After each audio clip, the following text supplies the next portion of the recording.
privacidade, neutralidade, guarda de logs, liberdade de expressão e inclusão digital. Estes são apenas alguns itens polêmicos do Marco Civil da Internet, também conhecido como a Constituição da Internet. Pontos, aliás, que afetam diretamente a você que está nos acompanhando aqui no Clique Ligue e a todos que navegam diariamente. Para ajudar a esclarecer ainda mais os riscos envolvidos nesse projeto, contamos com a presença de Flávia Lefebvre Guimarães, advogada e consultora da Proteste, Veridiana Alimonte, advogada do IDEC, Gabriel de Carvalho Sampaio, secretário de Assuntos Legislativos, substituto do Ministério da Justiça, e Alexander Castro, diretor de regulação do Sinditele Brasil, entidade que representa os interesses das operadoras de telefonia. Então eu queria abrir esse bloco com uma pergunta para o Alexander Castro. Vou dar a palavra para o Alexander, o que a gente conversou até aqui. E eu perguntar, Alexander, o senhor representa as empresas de telecom, a Vivo, Claro, Oi, que por um lado são queridas por prestar um serviço importante, mas ao mesmo tempo são odiadas pela qualidade do serviço que prestam. E o senhor está no meio dessa grande confusão aqui do Marco Civil. Como é que o senhor está vendo essa questão? Bem, em primeiro lugar, eu queria deixar boa tarde aqui para a Flávia, para a Lidiana, para você, Bruno. Dizer que é realmente uma oportunidade para debater um tema tão palpitante e que deve ser objeto de votação no Congresso dentro em breve. Só para mim? Bom, em primeiro lugar, eu queria comentar que o setor de telecomunicações também quer para a internet do futuro, né, atual e do futuro, né, uma internet moderna, rápida, que possa efetivamente ser transparente, aberta, com acessibilidade plena para todos os usuários que têm interesse em fazer uso dessa rede mundial. O que é importante que seja dito é que para que se garanta essa expansão, essa modernização, essa atualização das redes, são necessários investimentos significativos nas redes. Até 2020, estima-se um montante de 165 bilhões de reais a serem investidos nas redes de transporte e nas redes de acesso das operadoras de telecomunicações. E como vocês sabem, e eu vou tentar esclarecer aos telespectadores agora, as telecomunicações, na verdade, são os transportadores dos serviços de internet. Os serviços que são disponibilizados pelos provedores de aplicação, seja ele um provedor de entretenimento, seja ele um provedor de armazenagem, um provedor de conteúdo, um provedor de busca, né, de games, de redes sociais, etc., todos eles, né, utilizam a infraestrutura das telecomunicações para poder oferecer esse serviço à sociedade em geral. Então, é importante que as redes de telecomunicações que suportam esse serviço, seja na banda larga móvel, o serviço móvel pessoal, e na banda larga fixa, o serviço de comunicação multimídia, né, essas redes elas estejam em plena evolução, né, modernização com as mais novas tecnologias. E para isso o setor vem investindo, né, no que diz respeito à banda larga móvel. Agora, recentemente, já começamos a implantar a rede de quarta geração, estamos implantando também as redes de fibra ótica para possibilitar na banda larga fixa velocidades cada vez maiores, acima de 25, 50 megabits por segundo, chegando a 100 megabits. Ou seja, tudo isso no sentido de transformar a internet de hoje numa internet ainda muito melhor para 2020, 2025. Bom, com relação à questão referente a como se chegar a esse ponto, eu queria comentar uma questão que a Flávia mencionou, que é que eventualmente as empresas estariam defendendo o fatiamento da internet. Na verdade, não é bem assim, né? O que a gente defende é que o texto do Marco Civil ele é constituído por um tripé, como foi comentado, o tripé da neutralidade de rede, o tripé da inimputabilidade da rede e o tripé da privacidade, né? Então, são três pontos que suportam o Marco Civil da internet. No que diz respeito à neutralidade da rede, né, o setor de telecomunicações entende que as redes têm que ser efetivamente neutras, ou seja, não podem, porque um cliente compra um determinado pacote na internet, e o outro compra um pacote com uma outra característica, mais barato ou com menos aplicações, não que esses pacotes eles tenham, quando trafegarem na rede, eles tenham o mesmo grau de prioridade, o mesmo tratamento pelas redes de telecomunicações, e isso a gente defende, e a empresa que descumprir deverá ser rigorosamente sancionada, porque não é isso que o setor defende para as telecomunicações. Então, a gente vem repetidamente, reiteradamente, defendendo a questão da neutralidade da rede. Isso está claro, desculpa, Alexander, deixa eu só perguntar uma coisa, e para todos que estão aqui, isso está claro na proposta do Marco Civil? Quer dizer, a gente percebe que existem alguns movimentos para que isso não aconteça. Queria chamar aqui a palavra da Alexandra e da Viridiana. Isso está acontecendo ou não?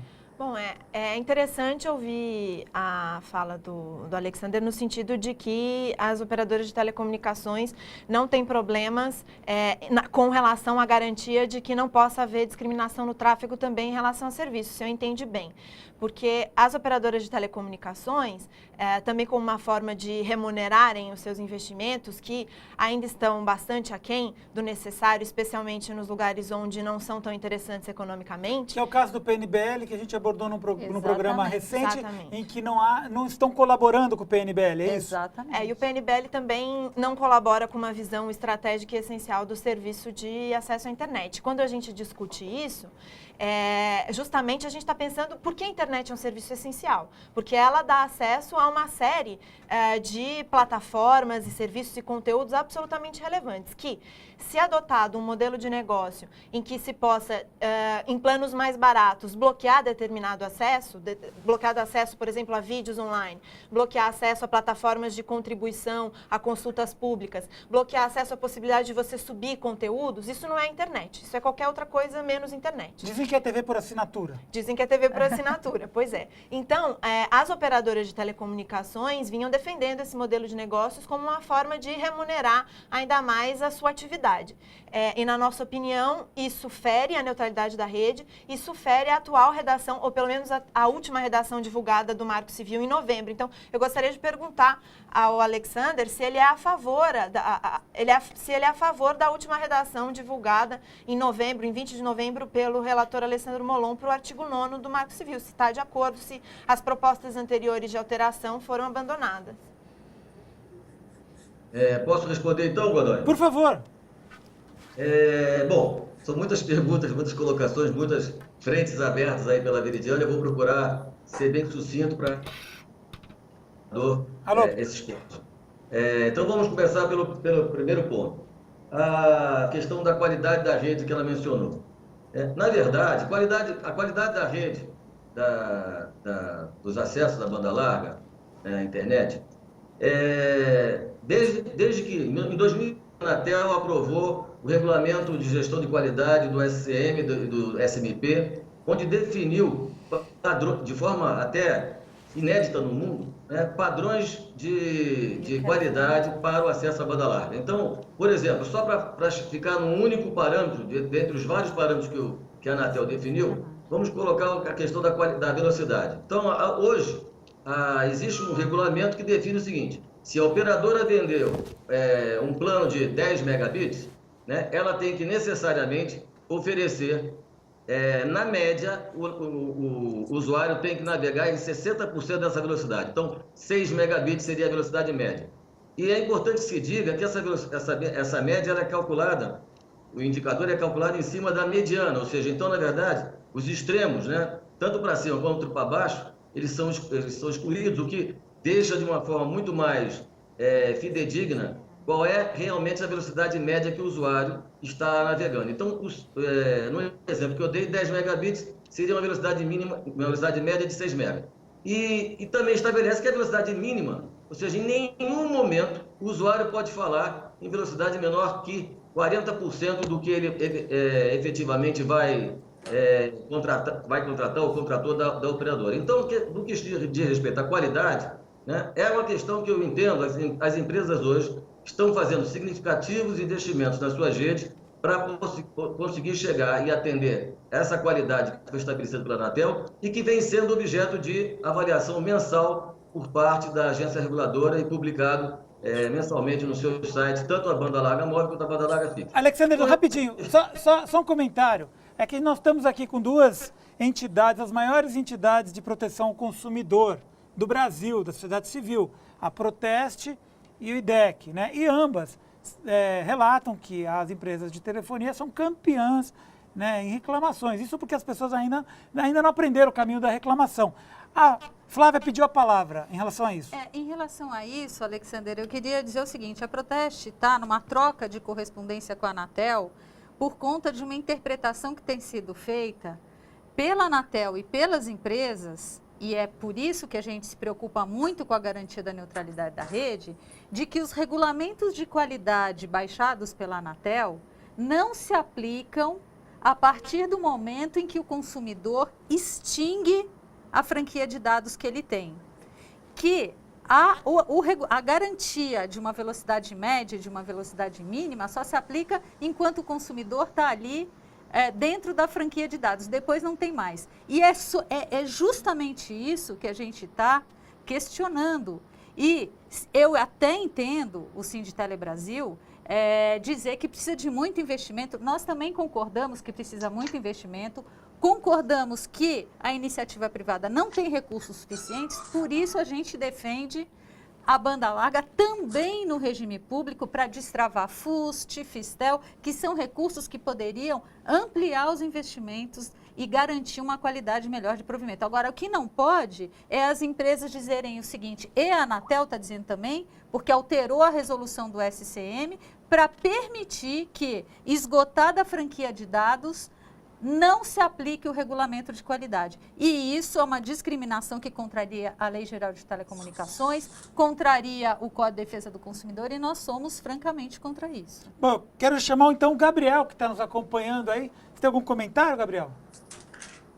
Bom, na linha do que eu ressaltei inicialmente, da parte do governo federal, há um compromisso inquebrantável com a neutralidade da rede. Tá, peraí, deixa eu te falar. A Veridiana tinha pedido a palavra em relação a uma resposta tua. Diga, Veridiana. Isso, só uma dúvida, né, em relação à questão do parágrafo 2º. Muitas vezes, a inclusão do parágrafo 2º no Marco Civil, do que a gente está falando? Da possibilidade de retirada de conteúdo, de responsabilização de provedor por conteúdos de outras pessoas, mesmo sem uma ordem judicial determinando que esse conteúdo seja retirado.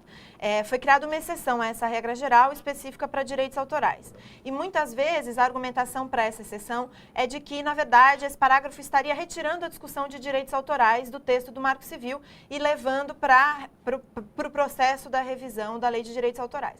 Mas na nossa compreensão, no momento em que um parágrafo dentro do Marco Civil diz que existe uma regra geral que vale para tudo, menos para direitos autorais, essa regra não está tirando a discussão de direitos autorais do Marco Civil, mas está trazendo a discussão de direitos autorais para o Marco Civil. Então, gostaria de esclarecer se quando você coloca que a sua posição, a posição de governo é não tratar de direitos autorais no Marco Civil, se então a manutenção ou a retirada do parágrafo 2º, porque nós estamos de acordo que essa discussão seja feita dentro da Lei de Direitos Autorais. E na nossa opinião, para que isso aconteça, o parágrafo 2º não pode ser mantido no texto do Marco Civil.